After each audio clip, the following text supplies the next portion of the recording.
আন্তৰ্জাতিক যোগ দিৱস প্ৰথমবাৰৰ বাবে আমি বিটিচিৰ বাস্কা জিলাৰ অন্তৰ্গত শালবাৰীত কেন্দ্ৰীয় যোগ দিৱস পালন কৰোঁ।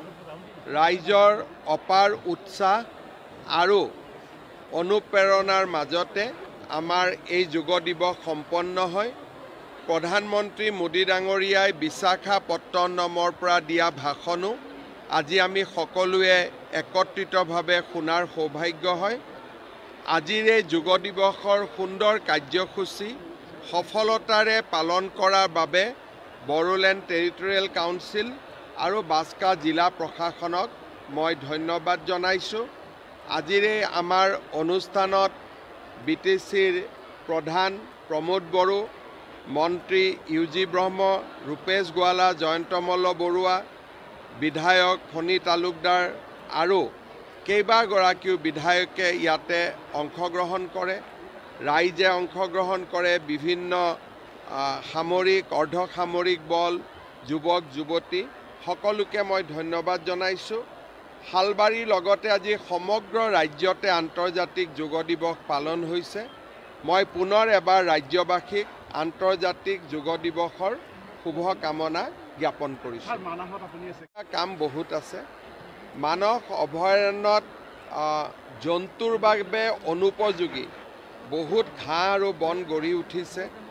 মানসত আৰু আমাক কেইবাটাও চেকপোষ্টৰ প্ৰয়োজন আছে। ইয়াত বন বিভাগক শক্তিশালী কৰাৰ প্ৰয়োজনীয়তা আছে। তৃতীয় আৰু চতুৰ্থ বৰ্গত খালী হৈ থকা পথসমূহ পূৰণৰ প্ৰয়োজনীয়তা আছে। কালি আমি এই গোটেই কথাবিলাক আলোচনা কৰিছোঁ। অনাগত দিনত মানস অভয়াৰণ্যখনক আমি পৰ্যটনৰ আকৰ্ষণৰ কেন্দ্ৰবিন্দু কৰি গঢ়ি তুলিবলৈ বিভিন্ন ব্যৱস্থা হাতত ল'ম আৰু আশা কৰোঁ যে মানসত কেইদিনমান আগতে ঘটি যোৱা যি হাতীৰ দাঁতৰ চোৰাং ব্যৱসায়ৰ এটা চক্ৰ গঢ়ি উঠিছিল, সেইবিলাকো আমি লাহে লাহে নোহোৱা কৰিব পাৰিম আৰু মানসক আমি এখন ভাৰতৰ ভিতৰতে পৰ্যটনৰ কেন্দ্ৰলৈ ৰূপান্তৰ কৰিব পাৰিম। আচলতে আপোনাৰ চৰকাৰ অহাৰ পৰা ইয়াত শান্তি বিৰাজমান হৈছে আৰু আপুনি নিজে সেই মানসত থাকিলে। মানসত এটা সময়ত মানুহ যাব পৰা নাছিল, কেনেকুৱা লাগিছে নিজৰ? মই কলেজত পঢ়ি থাকোঁতে মানসত আহিছিলোঁ, ডিগ্ৰীত যেতিয়া ফাৰ্ষ্ট ইয়াৰ পঢ়ি আছিলোঁ। তাৰ পিছত মানসত অহাৰ পৰিৱেশো নাছিল আৰু এটা ভয়ৰ পৰিৱেশ আছিল। যোৱাবাৰো মই ৰাতি মানসত আছিলোঁ, এইবাৰো মই আছোঁ। দুবাৰ মই মানসত থাকিলোঁ। প্ৰতিবাৰে মানুহৰ মাজত বিশ্বাস আস্থা বাঢ়িছে, শান্তি সম্প্ৰীতি বাঢ়িছে। মই বড়োলেণ্ডবাসী ৰাইজক ধন্যবাদ জনাওঁ। প্ৰত্যেকটো ৰাজনৈতিক দলেই বিটিচি নিৰ্বাচনৰ বাবে লাহে লাহে ব্যস্ত হৈ পৰিছে। ছেপ্টেম্বৰ মাহত আমি বিটিচি নিৰ্বাচন দুৰ্গা পূজাৰ আগতে সমাপ্ত কৰাৰ বাবে চেষ্টা কৰিম। বিজেপিও সাজু, প্ৰতিটো দলে সাজু হৈ আছে। গতিকে ইলেকশ্যন আহিলেতো দল সাজু হ'বই লাগিব। আমি আগতে কৈছোঁ যে আমি বন্ধুত্বমূলকভাৱে আমি নিৰ্বাচনত প্ৰতিদ্বন্দ্বিতা কৰিম। বিটিচিত আসন বুজা পৰা সেই ধৰণে সম্ভৱ নহয়, কিন্তু এটা আমি কোনেও কাকো সমালোচনা নকৰোঁ। বন্ধুত্বৰ ভাৱেৰে যোৱাবাৰো আমি নিৰ্বাচন খেলিছিলোঁ, এইবাৰো আমি খেলিম। APSCৰ যিটো ডিভিজন বেঞ্চৰ জাজমেণ্ট আহিছে, ই অত্যন্ত বেদনাদায়ক আৰু আমাৰ মনত ই এক প্ৰকাৰ হতাশা সকলোৰে মনত আনি দিছে।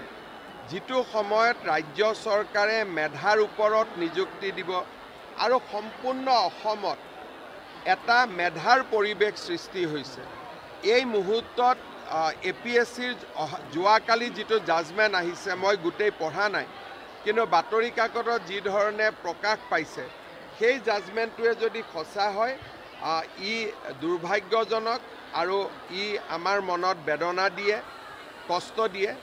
আমি নিশ্চিতভাৱে উচ্চতম ন্যায়ালয়ত আমি আবেদন কৰিম আৰু আমি চেষ্টা কৰিম শেষ মুহূৰ্তলৈকে যাতে APSCৰ এই দুষ্কাৰ্যৰ লগত জড়িত কোনেও যাতে চাকৰি ঘূৰাই পাব নোৱাৰে। BTCত অকলে চৰকাৰ গঠন কৰাৰ পৰিকল্পনা বিজেপিৰ নাই। মই ক'লোঁ নহয়, সকলো ৰাজনৈতিক দলে নিৰ্বাচন খেলা উচিত।